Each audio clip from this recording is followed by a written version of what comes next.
Hi, this is Ashwini and welcome back to another video. देखो, अगर आप क्लाउड में जाने का प्रिपरेशन कर रहे हो या फिर आप सर्टिफिकेशन करना चाहते हो या फिर आप डेवऑप्स करने का प्लान कर रहे हो, तो आपके लिए एक परफेक्ट रोड मैप कि जैसे मैंने पढ़ा है चीज़ों को वैसे मैं आपको बताऊंगा कि भैया कि मुझे पढ़ना कैसे चाहिए क्लाउड को और क्लाउड किस तरीके से, कि आप पहले कौन सी चीज़ आपको रिक्वायरमेंट होगी, आप पहले क्या पढ़ोगे, आपको AWS पढ़ना चाहिए या फिर एजोर पढ़ना चाहिए।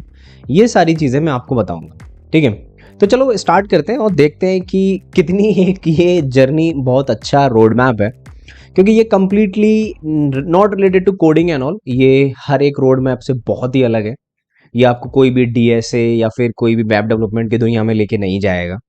ठीक है, तो देखो, अगर मैं एक रोड मैप की बात करूं तो इसको मैं, आप AWS अकेले भी सीख सकते हो, लेकिन मैं आपको डेवऑप्स के रोड मैप के लिए तौर पर ज़्यादा आपको पुश करूंगा। क्योंकि अब आप जब से AWS सीख लेते हो, तभी भी आपको, जब आप कंपनीज में काम करोगे तो अगर डेवऑप्स आएगा, आपको ऑफलाइन आजकल कोई काम नहीं करता है। देखो, कंपनीज के पास उनके प्राइवेट इंफ्रा होते हैं, लेकिन मोस्टली कंपनी आजकल प्रेफर करती हैं कि हम AWS पे काम करें, क्योंकि बहुत सारे चैलेंजेस होते हैं जो बच जाते हैं। लेकिन फिर भी बहुत सारी कंपनीज हैं जो कि प्राइवेट इंफ्रास्ट्रक्चर यूज़ करती हैं। ठीक है, अब देखो, जैसे प्री रिक्वाइजेट की बात कर लेते हैं कि प्रोग्रामिंग लैंग्वेज में मुझे कुछ आना चाहिए। देखो, अगर आपको लिनक्स आती है तो बहुत बढ़िया बात है, वो तो मैंने प्रोग्रामिंग लैंग्वेज में रखी नहीं है, क्योंकि वो तो आपको ऐसे समझ लो, उसके बिना आप आना मत डेवऑप्स में। वो तो आपको ज़रूर ज़रूर आनी चाहिए। ठीक है, और जावा, C++ ये अगर आपको आती है तो अच्छी बात है, लेकिन पाइथन आपको ज़रूर आनी चाहिए। ठीक है, अब नेटवर्किंग के कंसेप्ट एक बार देख लेते हैं कि आपको क्या क्या आना चाहिए जी। है ना, ये देखो, इसलिए मैं हमेशा कहता हूँ कि आप अपने कॉलेज वगैरह में नेटवर्किंग बहुत अच्छे से पढ़ लो।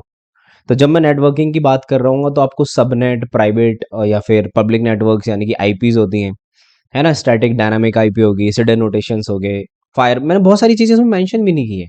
बहुत इंपॉर्टेंट इंपॉर्टेंट चीज़ें मैंने आपको यहाँ पे बताई हैं, कि जैसे आपका सबनेट कैसे बनता है ना, और आपके एक एरिया नेटवर्क में आप सबनेट बनाओगे तो कितने पार्ट्स में उसको तोड़ सकते हो, एक सबनेट बनाओगे तो कितनी आईपीज होंगी, firewall, proxy, net, private and public DNS, VPN, ये सारी चीज़ें, HTTP, HTTPS, FTP, ये सारी प्रोटोकॉल्स आपको पढ़नी है आपके प्री रिक्वायर में। ठीक है, बढ़िया, समझ में आ गया है ना।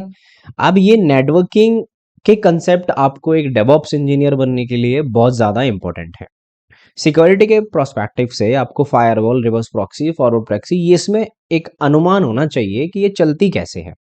बहुत बढ़िया जी। देखो, यहाँ तक की जो जर्नी थी वो दोनों ही केसेस में, चाहे आप AWS करो या फिर आप डेवऑप्स करो, दोनों में सेम है। इसीलिए मैं आपको AWS की तरफ पुश करने का सोच रहा था। तो यहाँ पे अगर आप इस पूरे डायग्राम में या फिर पूरे रोड मैप में देखोगे तो आपको ये दिखेगा कि अगर मैं सिक्योरिटी वाले को, देखो यहाँ से बंद कर देता हूँ, तो ये टूल्स सिर्फ अलग है डेवऑप्स में, वरना क्लाउड और ये सारा सिस्टम एक ही है। तो देखो, अब क्लाउड की स्पेसिफिकली AWS की बात करते हैं। ठीक है, अगर आप AWS सीखते हो, इसको मैं हटाता हूँ जब ऊपर है ही, तो अगर आप AWS सीखो या फिर अज़ोर सीखो, देखो AWS क्या करता है, या फिर कोई भी क्लाउड प्रोवाइडर, इन्होंने जो आपकी जनरल, जो रोजमर्रा की डेवलपमेंट की जिंदगी में जो प्रॉब्लम आ रही थी, उनको ना एक एक करके सब कुछ सर्विसेज में बांट दिया है। जैसे कि कोई भी इंसान पहले सर्वर बनाता था, तो और फिर उसको प्रिक्योर करता था, फिर हमें दिया जाता था, बहुत टाइम लगता था इन सारी चीज़ों में। AWS ने वही सर्विस का नाम रख दिया EC2, और उसको ऑन फ्लाई पे आप जैसा सिस्टम चाहो 1-2 मिनट में तैयार कर सकते हो, है ना। तो ऐसे ही जब आप AWS पढ़ोगे तो इसमें भी देखो, मैंने प्री रिक्वायर्स रखे हैं कि नेटवर्क फंडामेंटल जो मैंने ऊपर मेंशन कर रखे थे, स्क्रिप्टिंग लैंग्वेज पाइथन और लिनक्स आपको आनी चाहिए। ठीक है, अब मैं लेवल वाइज आपको समझाऊंगा कि आपको सर्विसेज कैसे करनी है, कि लेवल 1 पे आप कौन सी सर्विसेज करोगे, लेवल 2 पे आप कौन सी सर्विसेज करोगे।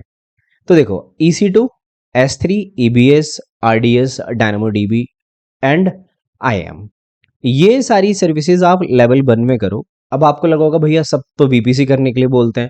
VPC is a huge topic, बहुत बड़ा टॉपिक है। मैं आपसे नहीं कहूंगा कि आप एज एन फ्रेशर के तौर पे VPC में घुसो, क्योंकि VPC एक अच्छा टॉपिक है। जब तक आपको पूरी नॉलेज नहीं लग जाएगी, आप VPC मत करना।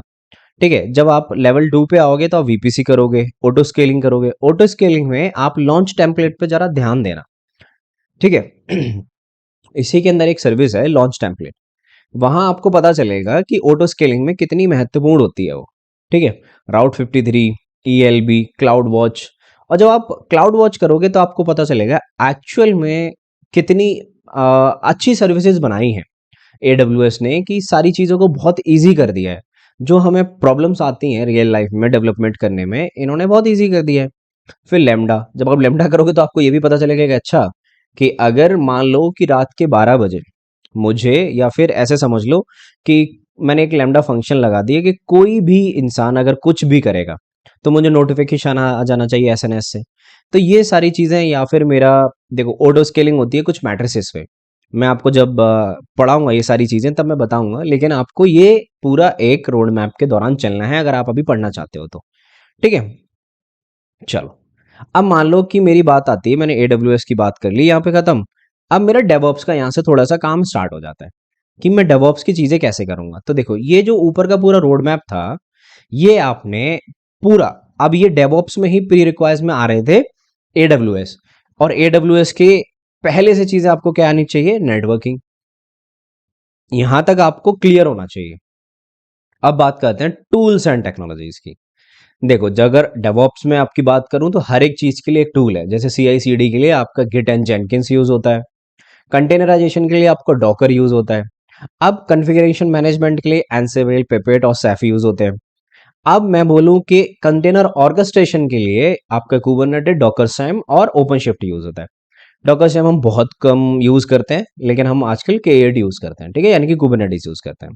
फिर हम इंफ्रास्ट्रक्चर प्रोविजनिंग की बात आ गई। तो देखो, इंफ्रा की बात होती है जब आप लोकल पे काम करोगे तो आप शेल वगैरह से भी काम कर सकते हो, लेकिन अब जब AWS के साथ काम करते हो इन सारी चीज़ों पर, तो टेराफॉर्म वगैरह पे काम करते हो। मॉनिटरिंग की बात आती है तो आप स्लिपटंक यूज कर सकते हो, ठीक है। ये पूरा एक रोड मैप है जो आपको डेवऑप्स की पिक्चर में लेके जाएगा, ठीक है। मैंने यहाँ पे AWS इसलिए मेंशन किया, और इसका अगर आपको आपको डेडिकेटेडली AWS का रोड मैप देखना है तो आप क्लाउड में जाओ और AWS वाले को एक्सप्लोर कर लो। लेकिन मैं चाहता हूं कि पहले आप ये वाली चीजें पहले करो, जब आप डेवऑप्स पे फिर स्विच करना। तो पहले AWS करो, फिर आप डेवऑप्स पे स्विच करना, ठीक है। अकेला AWS की भी जॉब्स होती हैं, ऐसी बात नहीं है, ठीक है। आप AWS में भी बहुत अच्छी अच्छी जॉब्स हैं, लेकिन आपकी जॉब के 100% चांसेस और ज्यादा बढ़ा देता है अगर आप पे टूल्स आते हैं तो, ओके। आई होप मैंने आपकी हेल्प की होगी एक रोड मैप के थ्रू, ओके। अगर वीडियो अच्छी लगी तो सब्सक्राइब कर देना, हम बहुत जल्दी 100 के होने वाले हैं, तो जल्दी जल्दी सब्सक्राइब कर दो, ठीक है। I hope you like this video, okay. मैं मिलता हूँ आपसे नेक्स्ट वीडियो में, till then take care, bye bye.